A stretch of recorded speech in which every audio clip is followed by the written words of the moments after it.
Living in Thailand can change your life. If you've ever dreamed about moving to Thailand, I'm going to break down all the things you need to know before making the big move. And when I get to the cons on the list, pay attention. A lot of people don't even consider these, and it can turn your dream into a nightmare. My name is Sam. I've been living in Thailand for the last 7 years, and on this channel, I show you everything about life in Thailand after you've made the move. But over the last few months, a lot of you guys have actually been reaching out to me and asking me for specific details about relocating here. I get a lot of questions about visas, healthcare, cost of living, all sorts of things here. So by the end of this video, you're gonna know whether Thailand is truly right for you. All right, let's get into the list. First is cost of living, and this is a big one. I hear all kinds of stories of people living here on all sorts of budgets. I met a lot of people here who live on $1,000 per month, which is around 32,000 baht. And I also have friends here who live on over 5,000 USD per month. You know, a comfortable lifestyle might cost between $4,000 to $5,000 in a major UK or US city, but the same affordability can be as little as $2,000 for living in Thailand. And in Thailand, this includes a modern apartment, eating out daily, using transport often, and entertainment. So even in big popular areas like Bangkok here in Thailand, your money stretches way further. And this allows you to maintain that higher quality of life even on a more modest budget. Now, every time I make a video and do a condo tour or show an activity, I always hear this in the comments, that it's overpriced or there's no way that it costs this much. Don't listen to that guy. And all I'll say is that Thailand has it in all budget ranges. So the best thing to do for you is to reverse engineer your money habits. Start with your budget, how much you have, and then how much you have in your monthly budget after you've moved to Thailand. If you've got $1,000 per month and that's it, if I'm being honest, it won't go too far, but is it enough? Yes. If you've got $3,000 a month, which is just under 100,000 baht, that is a very comfortable living in Thailand. And if you've got $8,000 or $10,000 a month, well done. You're gonna be living like a king here. A full-time massage here in Thailand is gonna run you between $10 to $15, where in the West, it's gonna cost you at least $60 minimum. And a delicious local meal, you can easily find that here for between $1 to $3. And for retirees or people on a fixed monthly income, or younger professionals looking to build on your savings just like I am, these dramatic cost differences can transform your finances for the better. Meaning you do have the potential to upgrade your current lifestyle, but watch out for lifestyle inflation. Many people get caught out by that. And the way I look at it, the lot of what I do here feels about half the price of what it would be back in my hometown in Manchester, UK. For example, if you're looking to rent a condo, what I could get here for $1,000 per month would easily cost 2 or 3x that in a major city in England. But of course, if you can live like a local here in Thailand, your money and your budget is going to stretch way further. Just think about this, the Thai monthly minimum salary starts from around 15,000 Thai baht per month, which is just around 470 USD.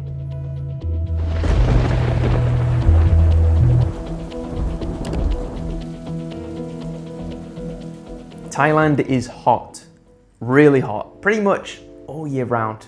And if you're not someone who enjoys heat, this is something you really seriously need to think about before moving here. A lot of people come here for a vacation, for a holiday, 2 weeks, and they handle the heat fine. They think, yeah, I can live here. But living here long term is completely different. And trust me, after months of constant heat, it really starts to weigh you down. The hottest time of the year is usually between February and May, with the hottest peaks usually being between March and April. Rainy season is also something to consider. It's usually worse around August and September. Personally, it doesn't affect me too much, and some people even enjoy the rainy season more than the hot season.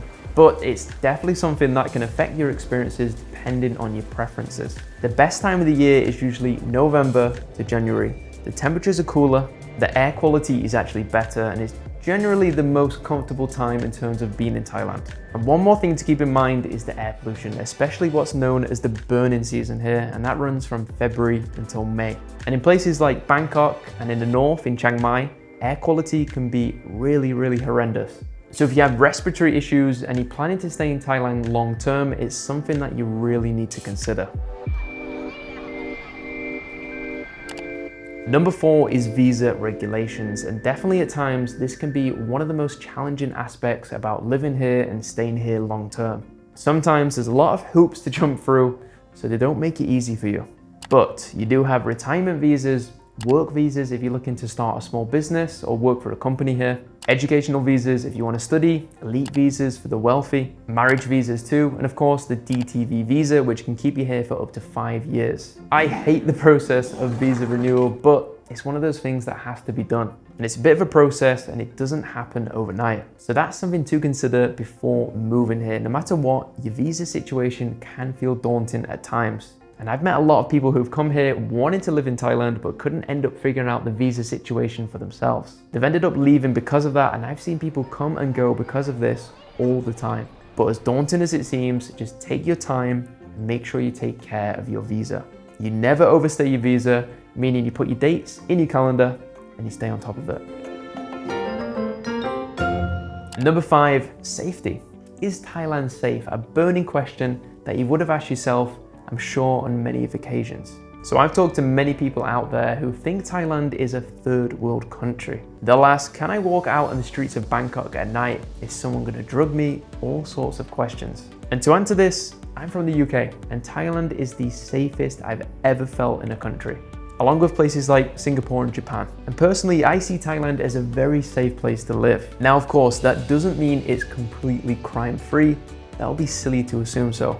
But I've never walked around Bangkok feeling unsafe, even in the areas I don't know. Whether it's in the daytime or late at night, I've never had that sense of being on edge. Whereas when I lived back in the UK, I used to have that feeling on many occasions. And that's just the kind of environment it feels like here in Thailand. Another thing is how common it is for lost items to be returned here in Thailand. I've left my wallet in my bike, gone shopping, and it's still there. So overall, safety is definitely one of the huge positives about living in Thailand. Okay, another thing to be aware of is Thailand's political situation. At times, things can become a bit unstable. For example, there was a military coup here that happened around 12 years ago, and from what people describe, there were tanks in the streets of Bangkok and large protests. And there was also another coup that happened in 2006. That said, it's important to understand that most of this tends to be contained. Usually it's limited to certain parts of Bangkok and you already know where and when something is happening. So realistically, if you avoid these certain areas during the protests, it won't actually affect you much at all. But the media back home can make it look quite intense. You'll see dramatic footage and you'll think the whole city is in chaos. But in reality, you could be going about your day as normal, eating or drinking somewhere and not even realizing that something is happening on the other side of the city. It's not a constant thing, and for the most part, daily life continues as normal. However, during certain periods, especially like elections, things can flare up. So it's something worth keeping in mind if you're planning on moving here. Now, once you've been in Thailand for a while, this is something that you'll notice, and it's called saving face. It involves a term called grenjai. It basically means being very considerate of others and not trying to inconvenience them or upset them. Instead of being direct, people will often soften what they say or avoid saying no altogether because they don't want to cause discomfort or make someone lose face. In everyday situations, this can look like someone agreeing to something even though they might be unsure, or avoiding confrontation completely, whether that's with friends or even at the workplace. And it's not about being dishonest, it's about keeping things smooth, respectful, and conflict-free. But for Westerners who are used to much more direct communication, this can feel a bit confusing at first. And the key to understanding grenjai here in Thailand is that people prioritize harmony over honesty. And once you adjust to that, it actually makes interactions feel more polite and relaxed. You just have to read between the lines a little bit more. Thai people don't often like to show negative emotions. And it's part of the reason why this place is called the land of smiles. But often those smiles can hide their true emotions because people want to save face. So I would highly recommend that if you're thinking of moving here, learn to navigate these Thai waters, or at least do it the way Thais do it. And at the very least, go about it in a more respectful way. Next, let's talk about culture. Thai people are some of the most warm and respectful people that you'll meet. And as a Brit, I appreciate Thai people's willingness to help. And their patience during language barrier moments. Thai people will always go the extra mile to help. Yes, you are a foreigner here in Thailand, but they make you feel very welcome. And it's really, really refreshing to see because it makes you feel more part of the culture here. And while there's definitely a learning curve with some of the cultural norms here, Thai people are normally very forgiving of foreigners who make honest mistakes when they're trying to adapt here. Even small efforts like learning the basics of Thai language goes a long, long way. And also, there's just a real sense of people just getting on with life and not overcomplicating things. It's less about rushing, less about pressure, and more about enjoying where you are. And once you settle into that kind of thinking, you start to appreciate it more and more. And it actually changes how you approach day-to-day life. And that's where the term sabai sabai comes in. Now, as good as Thailand is, there are a few downsides you absolutely need to be aware of. Firstly, I want to talk about the people who think moving to Thailand will just fix everything. Because this is where a lot of people go wrong. Problems will follow you. They come here, think it's going to be a completely fresh start, new life, no stress, no problems. But here's the reality. Your problems don't stay in your home country, they follow you. If you have bad habits, poor discipline, or things that you're avoiding back home, they will follow you here to Thailand. A new country does not magically fix your life. Now, the next con, and this one catches people out all the time, is very easy to overspend. Everyone talks about how cheap Thailand is, and yes, it can be, but that's exactly what gets people.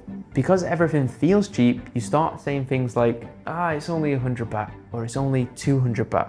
And before you know it, you're spending way more than you would back home. You eat out more, you go for drinks more, you start saying yes to everything, and suddenly your cheap lifestyle isn't as cheap anymore. And especially if you start upgrading your lifestyle. A nicer condo, better restaurants, more nights out, and a lot of people succumb to this lifestyle inflation. And I would imagine it's the root of why a lot of people's dream of living in Thailand turns into a nightmare. And that leads on to the next con, unrealistic expectations. A lot of people fall in love with Thailand on holiday, including myself. Everything feels amazing. The food, the weather, the lifestyle, the freedom. But what they realize is that's not real life, that is holiday mode. And realistically, when you actually live here, things change. You've got routines, responsibilities, visa stuff, and real life problems. And that this is paradise feeling doesn't disappear, but it definitely settles a bit more. If you come here expecting life to feel like a 2-week vacation forever, you're gonna be disappointed, so have the right expectations in mind. Okay, another con of living in Thailand means being on the opposite side of the world from friends and family. With a 7 to 14 hour time difference, staying in touch can be difficult, especially during important events. And it's even tougher if you work with Western clients. That could mean working night shifts, and that can be draining over time. And scams in Thailand are something to be aware of, especially in the touristy areas. Common ones involve tuk-tuk drivers offering tours. They'll redirect you or claim that places are closed. There's also people coming up to you on the streets doing currency scams or offering miracle products, or even fake estate agents with rental scams. The key is simple. Trust your gut, don't follow strangers, and have your wits about you. But at the end of the day, I'm from the UK. I've been to many different countries. And whenever someone asks me which place is my favorite, I always say Thailand. There's something really special about this place. If you're thinking about coming to Thailand, check out my ultimate first timers guide to Thailand. It'll save you a lot of mistakes. And if you're already planning your trip, watch my video on the best places to visit in Bangkok so you know exactly where to go. And do comment below and ask me any question you like about relocating or moving to Thailand. Hit that subscribe button if you got some value from this video, and I'll see you in the next one.